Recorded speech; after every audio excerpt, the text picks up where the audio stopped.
right, so welcome everyone. For those of you that are new, I know we have a couple new faces and at least one person who forgot that she came before. So, as a reminder, we are here representing Local Links, and this is the Adapt and Thrive Mastermind.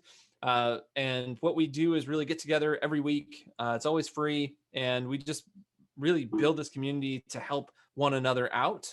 We are all business owners and operators trying to adapt in this new crazy world that we live in, and then come out on the other end and thrive through this. So hence the name, Adapt and Thrive. And today we'll kick off with just a quick little overview of an after action review. If any of you have been in the military, you have likely heard this term before. If you have ever looked at leadership training, you've likely heard this term before too. But it's basically just a really great way to take a look back at what you just did and evaluate it for what was good about it, and then what was an opportunity to fail forward and learn from that so that you don't have to keep repeating the same mistakes. So without further ado, I'll get kicked off here. So the first main bullet here is just you got to review your activities. You know, if you're not keeping track of what you're doing to accomplish all of the things you set out to do in a given time period, we'll call this one a year, and you're gonna probably have a hard time figuring out what was successful, what you probably shouldn't do again, and things that you can do differently the next time to get more of a boost out of them. So we want to identify what worked, and we want to identify why. And the reason we want to identify the why is so we can replicate it.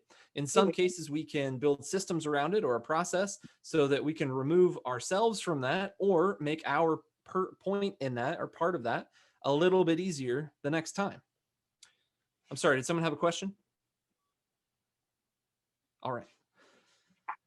And then we want to also identify what didn't work and why. This should be pretty obvious, but for a lot of people, they still ask, well, why would I identify what didn't work?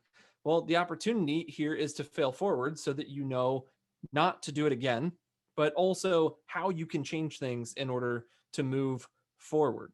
So this is what we go through. Brian and I do this every year in some form or fashion. We talked a little bit about this at the end of 2020, but we're going to give you just a quick little system to do. And it really just involves a pen, a piece of paper, and your brain.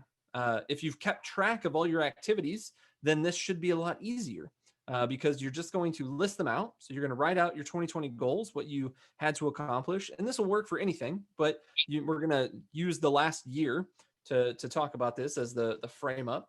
And then we want to write down next to them. So you want to go across for each goal, all the actions that you took to try to accomplish that goal. If you accomplish the goal, huzzah, you win. But you still want to write all this stuff out. You want to make sure that you have it written down and tracked in a way that you can replicate. So you know the next time as you're making your 2021 goals or Q1 or Q2 goals, you got these things that you can literally plug and play into your framework as you move forward. And then you want to write down the successes or your fail forward learnings. And the reason that I call them fail forward learnings is because we're always changing, we're always growing, and we're always trying to adapt so that we can thrive coming out of this. When we talk about the successes though, and you want to write these across the page linearly so that you can tie them into one another, the successes, you want to write down the successful actions that you took. So you know that if you were trying to hit a sales goal and you took on, prospecting on LinkedIn, and the activities, the actions that you took was every week you reached out to 50 new people, made a connection, introduced yourself, and in the process, you learned a little bit about them in order to make that outreach, then you want to write that down as a successful action if it got you positive movement towards actually achieving your goal. So not only are you making the connection, but those connections led to more sales. The fail forward learnings are those opportunities that you have done. They could be marketing programs or campaigns. They could be just one specific thing that you did. Like maybe you found a networking group for bowlers and you thought, hey, a lot of people in my industry, I'm going to use art here as an example. I don't know why art, but we'll go with it. In financial planning, a lot of my customers are bowlers. And that's where I can go and kind of find new customers. And that's a very cheeky way of pulling the Deuterino of financial services to the forefront here and making him turn his camera back on. I thought you were just saying they're drunk and it's the only time they talk to me. That's okay. No. I'll go back. I'll pull something out of the hat just for you, Art. But so maybe he met with those groups and he went for 2 months straight and they met twice a month and he hated every single one of those people and it wasn't very fruitful, but it did improve his bowling score. So he got some positive out of it, but he now found a way that he doesn't need to continue prospecting and forming relationships. So that could be a fail forward learning.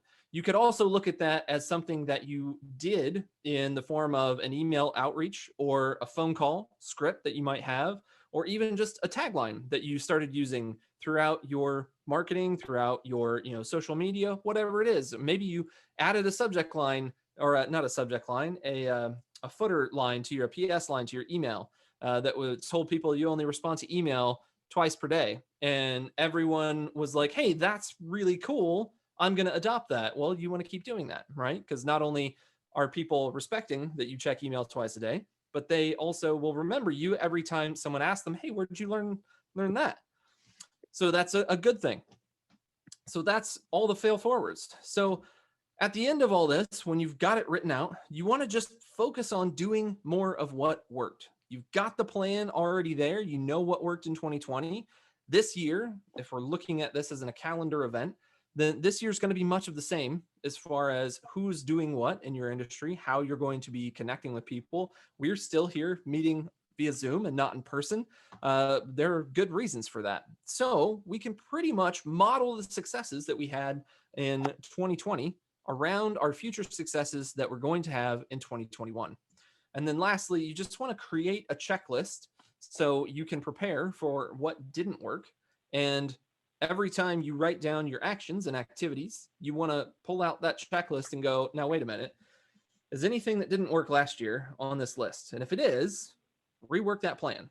Just cross that stuff out and don't do more of what didn't work. What we often get stuck in is that loop of insanity of doing the same things over and over, expecting different results. So don't do any of that.